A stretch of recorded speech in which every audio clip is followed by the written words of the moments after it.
being playful. খেলার ছলে থাকাকে সবসময় দায়িত্বজ্ঞানহীনতা হিসেবে দেখা হয়ে এসেছে, তাই না? জানেন তো, আপনার ছোটবেলা থেকেই হয়তো আপনার বাচ্চাদেরও আপনি এটাই করেছেন। তারা খেলার ছলে থাকলেই ভাবেন তারা বুঝি অবাধ্য হল। জীবনে খেলার ছলে বাঁচাই হল জীবনের সবথেকে দায়িত্বপূর্ণভাবে বাঁচার উপায়। একটা মনমরা মুখ নিয়ে ঘুরে বেড়ানো আর পৃথিবীতে চলা, এটা একেবারেই দায়িত্বজ্ঞানহীন, হ্যাঁ কি না? দুঃখ বয়ে নিয়ে বেড়ানোটা কি একেবারেই দায়িত্বজ্ঞানহীনের মতো কাজ নয়?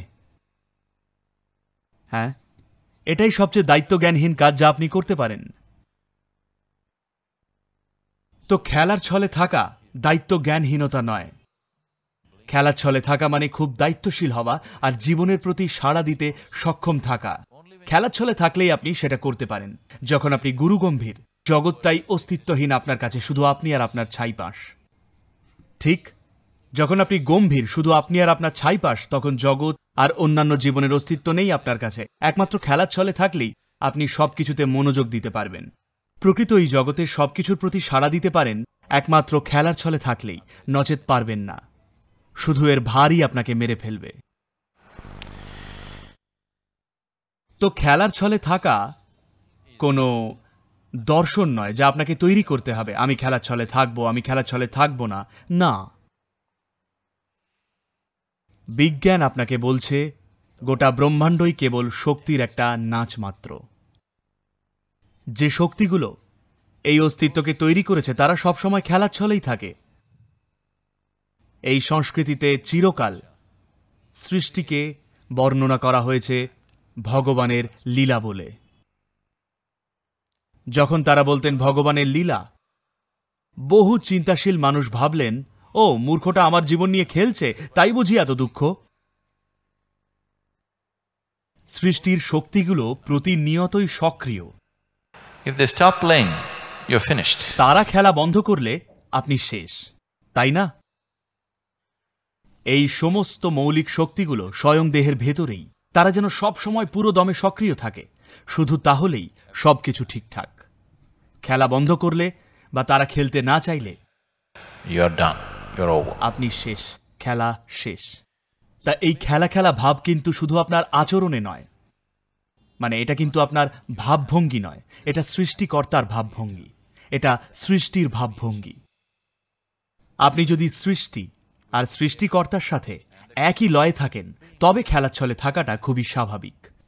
একমাত্র যখন আপনি তার সাথে একই লয়ে নেই, কোথাও একটা, আপনি একেবারেই কৃতদাস হয়ে গেছেন আপনার মনের প্রক্রিয়া, আপনার চিন্তা ভাবনা, আপনার মতামত, আপনার মতবাদ, আপনার ঠিক ভুলের জ্ঞান, আপনার নৈতিকতার হাতে। শুধু তখনই আপনি খেলাভাবটা হারিয়ে ফেলেন। যদি জীবনের সাথে এক হন, যদি সৃষ্টি বা সৃষ্টিকর্তার সাথে এক লয়ে থাকেন, তবে স্বাভাবিকভাবেই খেলার ছলে থাকবেন। আপনি আরও বড় জগৎকে উপেক্ষা করতে শুরু করেছেন আর অতিরিক্ত জড়িয়ে পড়েছেন আপনার ছোট জগৎটার সাথে, যেটা এখন হচ্ছে। এই জন্যেই খেলা খেলা ভাবটা আর থাকছে না। বৃহত্তর জগৎটার সাথে এক লয়ে থাকলে আর কোনোভাবেই থাকার উপায় নেই, খেলার ছলেই থাকতে হবে। একমাত্র খেলার ছলে থাকলেই কেউ বিশ্বের সমস্যাগুলোর সাথে লড়তে পারে আর তার দ্বারা প্রভাবিত না হয়ে তাতে নিজের সেরাটা দিতে পারে। আপনি খেলার ছলে থাকতে না জানলে ওই সমস্যাগুলোই আপনাকে কুঁড়ে কুঁড়ে খাবে। বিশ্বের সমস্যাগুলো মোটেই সরল নয়। নিজের মধ্যে যথেষ্ট খেলা খেলা ভাব ছাড়াই যদি তাদের সঙ্গে লড়তে যান, ভাববেন না যে কখনো সমস্যাটা মেটাতে পারবেন। আপনাকেই সমস্যাটা পুরো গিলে খাবে। ঠিক এটাই ঘটবে। কত শত লোককে এ গিলে খেয়েছে, তাই নয় কি? ভালো মনের অগুন্তি লোককে এই সমস্যাগুলো কি গিলে খায়নি? গিলে খায়নি বিশ্বের এই সমস্যাগুলো? চলতি পরিস্থিতিগুলোর হাতে অগুন্তি সংখ্যক ভালো মন নিয়ে আসা মানুষ একেবারে নিঃশেষ হয়ে গেছে। আপনি শুধু খেলার ছলে থাকলেই তাদের সামলাতে পারেন, না হলে সবকিছুতেই সমস্যা হবে। যদি খেলা খেলা এই মজার ভাবটা যা কিছু কাজ করছেন তাতে দিনে মাত্র কয়েক ঘন্টা বজায় রাখতে পারলে দেখবেন এমনকি আপনার স্থূল দেহ আরো ভালো কাজ করতে শুরু করবে। Your sleep quota will come down. আপনি আরো কম সময় ঘুমোবেন। আর ধ্যানও স্বাভাবিক একটা প্রক্রিয়া হয়ে যায় যে খেলার ছলে থাকে তার জন্যে। কারণ যখন আপনি খেলার ছলে থাকেন তখন আপনি যে কাজ করছেন তার সাথে জড়িয়ে পড়েন না। যখনই তার সাথে জড়িত হয়ে পড়েন না, আপনি তখন কর্ম সঞ্চয় করছেন না, আপনি যোগ করছেন। জীবনযাপনের প্রক্রিয়াটা আপনাকে বেঁধে ফেলছে না, জীবনযাপনের প্রক্রিয়াটা মুক্তিদায়ী হয়ে উঠছে। তাই আপনি আর কর্ম করছেন না, আপনি যোগ করছেন আপনার কাজের মাধ্যমে। যখন সারাদিন ধরে যোগ করছেন, নিশ্চয়ই সবকিছু আরো ভালো হয়ে ওঠা উচিত, তাই না? নতুন কেউ যে এখনো সিদ্ধ নয়, তার জন্যে কাজকর্ম গুরুত্বপূর্ণ। আর কাজকে খেলার ছলে না নিলে কাজ প্রাণঘাতী। সব সময় যায় আসে না সেটা কি ধরনের কাজ। এখানে অনেক রকমের পথ আছে কোনো পরিস্থিতি থেকে গলে বেরোনোর জন্য। মহাভারত এ ব্যাপারে একটা অসাধারণ স্টেটমেন্ট যে কত রকমভাবে একই পরিস্থিতি দিয়ে আলাদা আলাদা মানুষ যেতে পারেন। প্রায় সবকিছুই যার মধ্যে দিয়ে কৃষ্ণ যাচ্ছেন ছোট মাত্রায়, তার চারপাশের লোকজনও যাচ্ছেন। কিভাবে তারা যায় আর কিভাবে তিনি যান, আলাদা রকমের মানুষ কিভাবে এর মধ্যে দিয়ে যায়, সেই একই পরিস্থিতি, কিন্তু মহাভারত সেটারই একটা অসাধারণ প্রমাণপত্র। কিভাবে বিভিন্ন স্তরের সচেতনতার বিভিন্ন ধরনের মানুষ থাকেন আর সেই একই পরিস্থিতি দিয়ে যান। কোনো সমস্যা এলে আপনি বাইরে গেলেন বা আপনি অফিসে গেলেন, কোনো সমস্যা হলো, যদি 10 জন থাকে, এই 10 জন এই ছোট্ট নতুন সমস্যাটাকে কত রকমভাবে অনুভব করবে। একজন নিজের চুল ছিঁড়ে পাগলামো করবে, আরেকজন অন্য কারোর ওপর ঝাঁপ দেবে, আরেকজন হয়তো কপাল চাপড়াচ্ছে, আরেকজন দেখছে সে কি করতে পারে। আপনি কি দেখেছেন এমনটা হতে? পরিস্থিতি সেই একই। তো মহাভারত মূলত এটা নিয়েই, যে সেখানে সব রকমের লোক আছেন। ভালো লোক, খারাপ লোক, একেবারে অসৎ লোক, আবার একেবারে সৎ লোক, নানান ধরনের মানুষ। আপনি দেখবেন কোনো সমাজে যত রকমের মানুষ আপনি পেতে পারেন, তারা সবাই আছেন মহাভারতে। সব ধরনের লোক, লোভী লোক, একেবারে স্বার্থহীন লোক, ভীত লোক, সাহসী লোক, বীর যোদ্ধা, কাপুরুষ, প্রত্যেক ধরনের মানুষ সেখানে আছে। আর তাদের সবাই প্রবল নাটকীয়তার মধ্যে দিয়ে যাচ্ছেন। আর তাদের প্রত্যেকের অভিজ্ঞতাকে দেখুন, সেটা খুবই আলাদা। যেভাবে তিনি সামলান তা আলাদা, আর কোথায় আখেরে পৌঁছন সেটাও আলাদা। এই গোটা নাটকে কৃষ্ণই সবচেয়ে বেশি ঝামেলার মধ্যে দিয়ে যাচ্ছেন, কিন্তু তিনি অক্ষত। কারণ তিনি বলেছেন যোগস্থা কুরু কর্মাণি, তার মানে প্রথমে নিজেকে যোগে প্রতিষ্ঠা করুন, তারপর কাজ করুন। নিজেকে যোগে যথেষ্ট প্রতিষ্ঠিত না করেই যদি কাজ করতে যান, তাহলে আপনার কাজ একটা বড় বাঁধন হয়ে দাঁড়াবে। যায় আসে না আপনি কি করছেন।